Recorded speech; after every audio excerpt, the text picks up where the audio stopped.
Hello everyone, and today I'll be giving you my second tactical analysis of the World Cup. And in today's episode, we'll be analyzing tactically how the French team set up and how they play and their key strengths and weaknesses of the team. France have usually lined up in a 4-2-3-1 kind of formation, and this is usually the most consistent squad lineup. Um, yeah, so France usually play this formation, and usually if you look at Matuidi on the left hand side, he's not really a winger. He's more of a midfielder, so he usually tucks into the midfield alongside Kante and Pogba. And then with the France team, they have a plethora of attacking options, and they also have a different ways of adapting their game to the particular situation they are facing.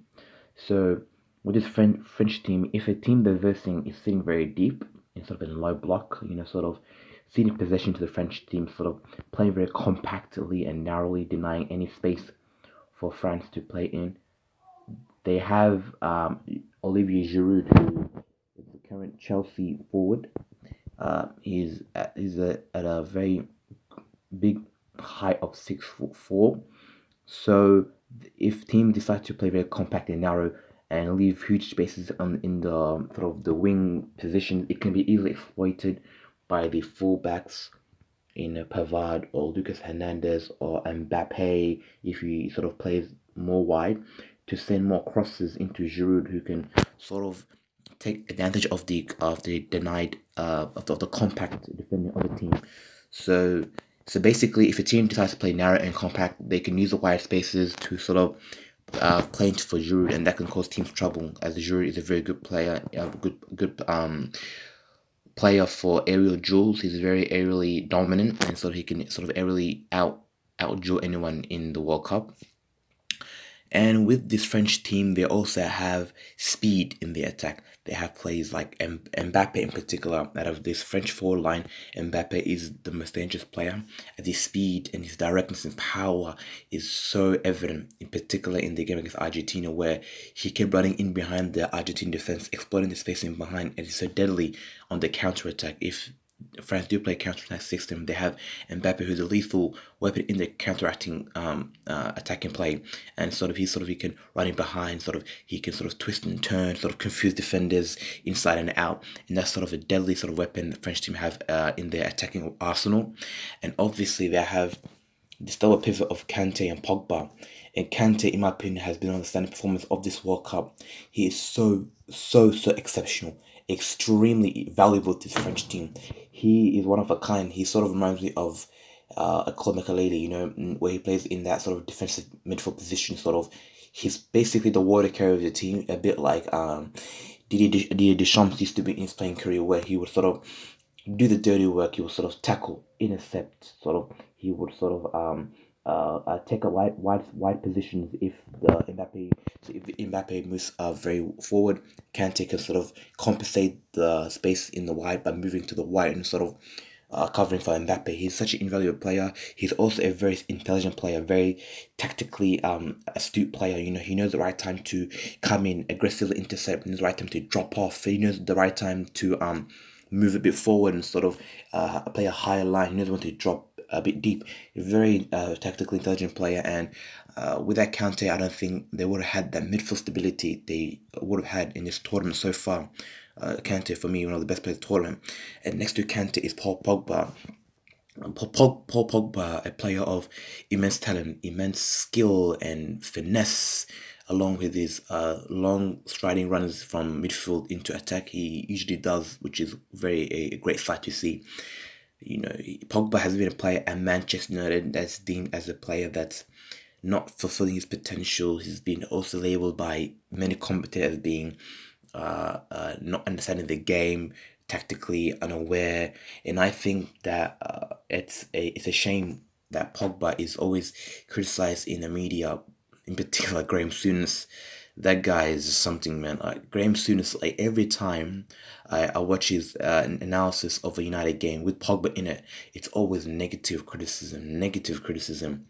And I just think that Pogba is a player with with super ability, superstar quality, and I think that he's been a really good player this tournament, a fantastic player this tournament.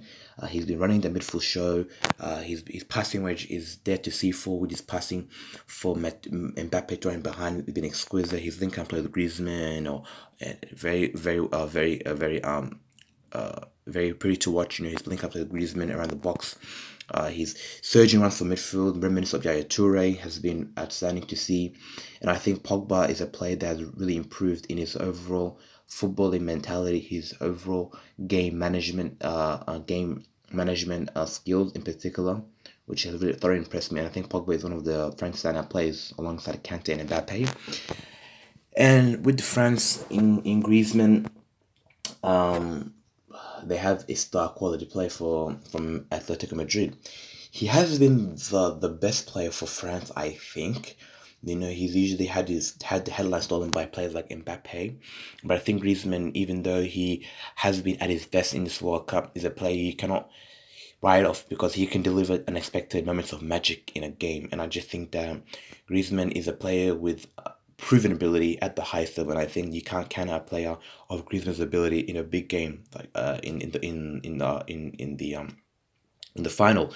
And I think he can make a big impact for France, and I think he's a very important player because he's a bit of a leader. I've noticed that Griezmann has sort of taken up a sort of leadership role in the French team, and I think, and there was a very memorable moment in the game against Argentina when France was cruising, I think 4-2, and Mbappe just scored, and the momentum was on France's side, and you saw the fullbacks charging forward. You had Mbappe running behind. You had it was very France were sort of in a very energetic, very feel good mood.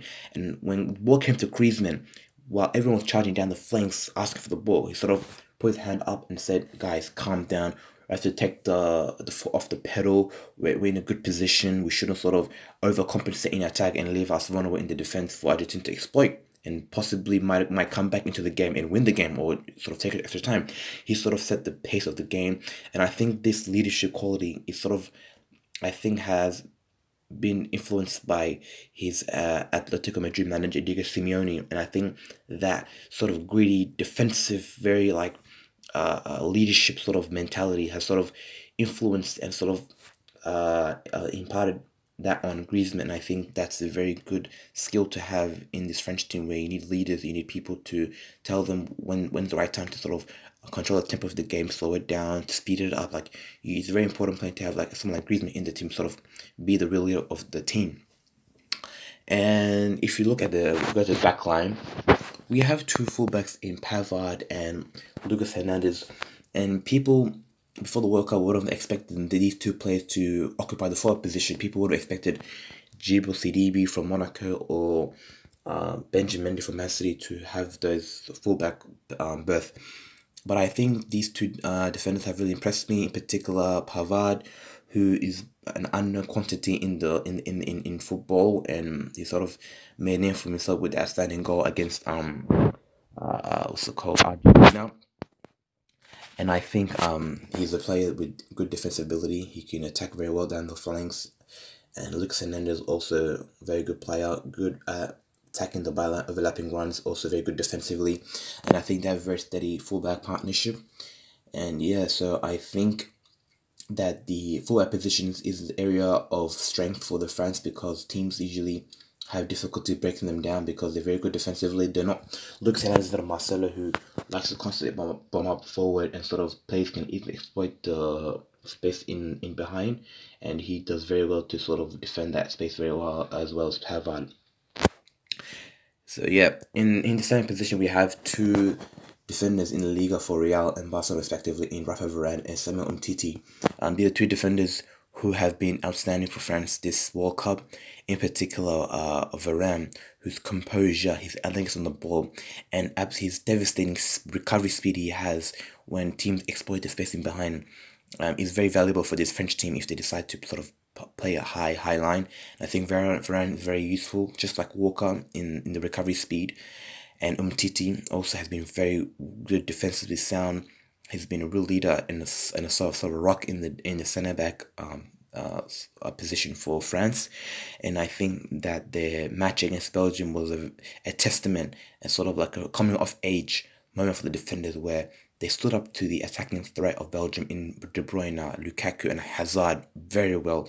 They kept these plays very quiet in an attacking sense, and I think these two defenders will come into the World Cup against either England or Russia very confident of going up against the England or Croatian attacking forward line, since they were able to nullify one of the best attacking trios in world football in De Bruyne, Lukaku, Hazard. There's no fear in them dealing with players like England and Croatia, because I think Belgium have better attack than those two teams. So I think they will have a huge confidence boost into the final. And the goalkeeper has been good, outstanding, has made good saves, has been pivotal for France playing out of the back. Seems like a very composed player on the ball, because he's very ingrained in the Mauricio Pochettino playing system at Tottenham, where they like to keep possession, hold the ball, and I think that's very good for France if they're under pressure. They have a composed goalkeeper in Lloris, and I think he's been done very well. And that's about it. And thank you everyone for tuning into this tactical analysis of the World Cup. And if you guys want me to post any more tactical previews or any sort of key matchups in the future, because since the World Cup is over, I wouldn't mind posting tactical previews of the Premier League or the Champions League in this upcoming season. And yeah, thank you very much for tuning in, and have a good night. Goodbye.